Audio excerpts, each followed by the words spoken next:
with big coverage of the day's big stories. This is WESH 2 News at 6 with Wendy in high definition. Good evening and welcome to my final broadcast here at WESH 2 News. I'm Wendy. We want to get right into the news of the day. The big story tonight is that massive brush fire in Lake County. There are evacuations from this fire. We have team coverage. Gail Pascal-Brown is on the ground, but we're going to start tonight with Chopper 2's Dan McCarthy, who is live in the air with the very latest on these fires. Dan. Wendy, right now we're holding at 2,500 feet on the south side of this 1,000-acre plus fire. Multiple helicopters are joining the firefight right now, including this S-61 from Sikorsky. This is a gigantic helicopter. They're trying to do whatever they can to get this fire out. Right now, the fire is drifting to the northeast towards the land. The St. Johns River is the natural block between the fire, and the land area. Hopefully that will stop it, but right now it's anyone's guess. Also, firefighters at this point are trying to basically defend the houses from the fire. They can't put the fire out, but they're trying to protect the houses. This is changing rapidly. When it does, we'll let you know. For the WESH 2 News team, Chopper Dan McCarthy, back to you. Thanks, Dan. We want to go live now to the ground near the fire. Our Gail Pascal-Brown is there. And Gail, what can you tell us from your vantage point? Yeah, on the ground, Wendy, you can see this huge amount of smoke, thick smoke that is covering this area. I'm at the command post at County Road 42 and Deerhaven Road, where there's been a lot of activity behind these woods. Okay, I'll be right back. Get with me, come on out. Come on out, because this is what firefighters are battling, a nearly 1,000-acre brush fire in the Paisley area of Lake County. Mandatory evacuations are in order for the 90 homes in the Deerhaven subdivision. While most people are out, authorities tell us that a few have chosen to stay behind. Now, at last report, we have no homes damaged or no homes burned. Also, I was talking to fire officials here at the command post, just wondering at all what could have started this brush fire. They say that, of course, is under investigation, but as you can imagine, windy conditions that our meteorologists have been talking about, and absolutely dry brush. But I do want to tell you this. Authorities say they are talking about a timeline as to when they're going to allow the evacuees back inside. I'm Gail Pascal-Brown, live in Paisley in Lake County for WESH 2 News. Thanks, Gail. Have those recent rains helped at all? We want to head over to Chief Meteorologist Tony Manolfi now to find out the answer to that. Tony. The answer is no, not enough, Wendy. Let me show you what the Viper's doing for us right now. You can see the smoke plume from Paisley, where Gail is, all the way towards the coast, extending 82 miles. And the concern this evening is for that smoke over I-4 and I-95. Once the sun sets later on this evening, I think we're going to be in much better shape. But the problem now, gusty winds right until 8 o'clock. Rain is on the way, Wendy. We'll talk more about that straight ahead. Good news. Thanks, Tony. We were talking about evacuations. The Deerhaven subdivision in Lake County under mandatory evacuation orders right now. A shelter has been set up at the First Baptist Church on Fisherman's Road in Paisley. Fire evacuees are being sent to that church where the Red Cross has set up a shelter. Now, the church says it's setting up cots and is prepared to sleep up to 70 people. Many of the evacuees headed straight from their homes in the Deerhaven subdivision to the shelter with nothing more than their pets and the clothes on their backs. Just all of a sudden there was a fire. I was on the computer. My husband came in and told me I better get out. And I said, where are you going? And he said, I want you to go out and put the hose on the backyard while I do the property next door. The church was most recently used by local residents following the tornadoes that hit that area in February of 2007. For complete information on the fire, head to WESH.com. You can stay up to date on the size of the burn and other evacuations if they happen.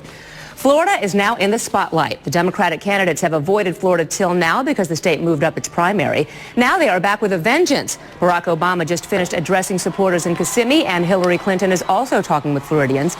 We have team coverage of the candidates right now. Greg Lucy with details on Senator Clinton's visit, but we head first to Greg Fox live in Kissimmee, where Senator Obama is talking with Floridians. Everybody's in this together. And Barack Obama just finished up a roughly 24-minute speech a few minutes ago, and he's into a town hall meeting, fielding questions from people here at the Kissimmee Civic Center. Just to capsulize, he made these promises just a few minutes ago. Fewer big business tax breaks. Windfall profits for gas companies will be cut if he is elected. More federal funding for schools to keep teachers on the job, and help for people struggling to afford health care. If you've got health insurance, we're going to lower your premiums $2,500 per year. If you don't have health insurance, we're going to set up a plan so you can buy health insurance that's as good as the health care I have as a member of Congress. If you can't afford it, we'll subsidize you. You won't be excluded for pre-existing conditions. And we will not wait 20 years from now or 10 years from now to do it. We'll do it by the end of my first term as President of the United States of America. He also promised to provide a scholarship program to people who that would help them pay for their education in college if they promise to teach when they get out for a certain amount of time. Again, this town hall meeting just wrapping up.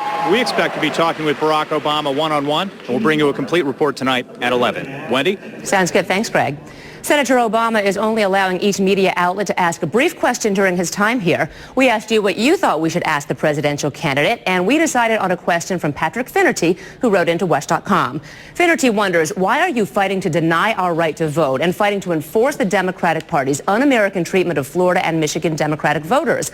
Shouldn't you fight to defend rather than deny the rights of all Americans to participate in our election process? We'll get the chance to ask him sometime in the next hour, as Greg said. You'll hear his answer tonight on WESH 2 News at 11. Hillary Clinton also in Florida today, and her focus is on delegates in the Sunshine State as well. WESH 2's Craig Lucy picks up our team coverage on Clinton's visit. The people who voted did nothing wrong, and it would be wrong to punish you. Senator Hillary Clinton vowing that she will do whatever it takes to make Florida votes count. We all have an obligation as Democrats to carry on this legacy and ensure that in our nominating process, every voice is heard and every single vote is counted. The Democratic National Committee stripped Florida of their national convention delegates because the primary was held too early. But it was the highest primary turnout ever, with more than 1.7 million votes. State Senator Ted Deutsch and Congresswoman Corinne Brown energized the Boca Raton crowd, saying their votes will not go to waste. We are sending a message to Howard Dean and the party bosses. Count our votes. And we're proud that Senator Clinton appreciates that on January 29th, 1.7 million Florida Democrats voted, and our votes should be counted. The DNC is considering one plan to resolve the Florida primary problem, allow the superdelegates to pick their nominee, but split the pledged delegates between Senators Clinton and Obama. So, Craig, when will Florida voters know if our votes count?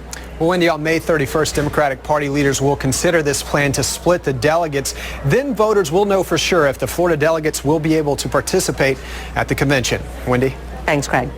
Republican presidential candidate John McCain just wrapped up his trip to Florida. He was in Miami yesterday giving a policy speech on Cuba. The senator focused mostly on foreign policy, highlighting his own experience and downplaying Obama's.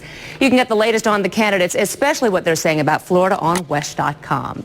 It was the wrong house to hit. A man knocked on the door of a home in Altamont Springs last night and then barged in, but the homeowner fought back. The suspect was stabbed by the homeowner and later died. That suspect's now been identified as David Williams. There's been no word of charges against the homeowner. 5 people narrowly escaped a brush fire in Lake County last night. Tammy Cohan woke to the sound of a smoke detector and was able to alert her family and get everybody, including the kids, out safely. She was burned on her lower body. Investigators believe wiring in the ceiling started that fire. Fallen boy band mogul Lou Pearlman was sentenced to 25 years in federal prison for fraud and conspiracy today.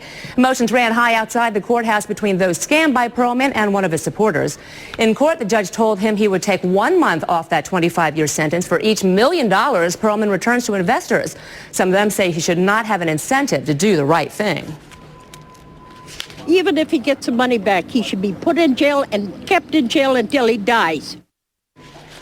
Pearlman apologized and said he would return as much money to those scammed as possible. The feds say they're still hunting for money he may have hidden offshore.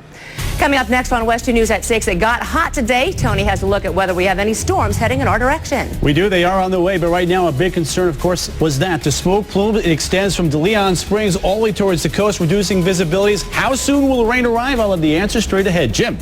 And we have a lot more ahead as we say goodbye to Wendy. It was a day full of surprises for Wendy here at WESH 2. We'll have a look at some of those, including an incredibly special tribute as we say goodbye to the woman who means so much to all of us. Coming up here tonight, more bad news in the airline business. What we used to get for free, we're now going to have to pay for. We'll have the story on Nightly News tonight.